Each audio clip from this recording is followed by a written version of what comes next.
The year is 2013. The DC universe was shaping up well. The Batman trilogy had given impetus to the DC universe with Nolan's portrayal of Batman. Zack Snyder delivered one of the complex yet constantly engaging and technically brilliant Man of Steel. Cut to 2022.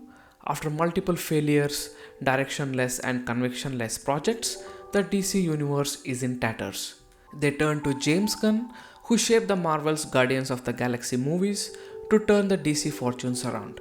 But did he deliver a compelling, fresh Superman movie? Let's find out. Hello, all, and welcome to Film Relic. Today, we are gonna be reviewing Superman, starring David Corenswet, Rachel Brosnahan, Nicholas Hoult, and directed by James Gunn. With Superman, Marvelification of DC is complete. The characters, the direction of the story, screenplay, the visuals, and the color palette have resemblance to Gunn's previous outings.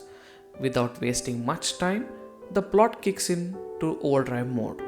There is no origin story or establishing of characters, but the plot juggles many story points such as constant tussle between Lex Luthor and Superman, Clark Kent and Lois Lane's relationship dynamics, and Superman trying to hone his ideology of saving people amidst the politics.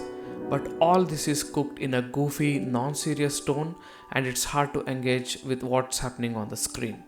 The color palette and the treatment of the material basically feels like kids' movies. And on top of that, inclusion of elements like portable universe, anti-proton stream, and black holes feels off. With a goofy approach to everything and including laughs, just for the sake of it, it trivializes the ideology and the world of Superman. If you juxtapose Guardians of Galaxy and Superman character dynamics, you won't find any difference. The Doc Crypto feels similar to Groot, the team camaraderie feels the same as well, the 3-act structure feels same as countless other Marvel movies. Apart from the couple of scenes between Clark Kent and Lois Lane and Clark and his parents, there is not much emotionally as well. However, the excellent cast saves this movie to an extent. David Corenswet as Superman gives a competent performance. Nicholas Hoult as Lex Luthor is a standard villain, and Rachel Brosnahan doesn't have that gravitas of Lois Lane cause of uninspired writing. However, Nathan Fillion as Green Lantern and Eddie Gathage as Mr. Terrific shine in their respective roles. James Gunn creates this world of Superman which is superficial. The action set pieces involving some of the weird monsters is so polished it's hard to connect with it.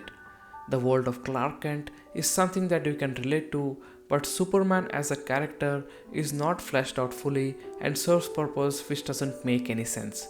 The people inhabiting the world of Superman seems fake even from a comic book movie. In Man of Steel, you could relate to the struggles of Jor-El and the young Clark Kent, the path of Clark Kent in finding himself and realizing the true potential of Superman, and a villain who had a legitimate grouse with the hero and was not there just for the sake of it. There is some of these elements in the new Superman, but it all feels superficial and borderline ridiculous. This is what happens when the goal is to set up a cinematic universe rather than concentrate on developing a standalone movie with solid story and screenplay. All in all, Superman is that superhero movie which is supposed to be a great reset to DC comic book movies, but with forced modern commentary, banalizing the elements that make Superman distinct, and commercial decisions coming in the way of creative decisions make this a generic superhero outing. So that was my review of Superman. Thank you for watching the video. Please like, share and comment on how did you feel about the movie, and subscribe to my channel. See you next time.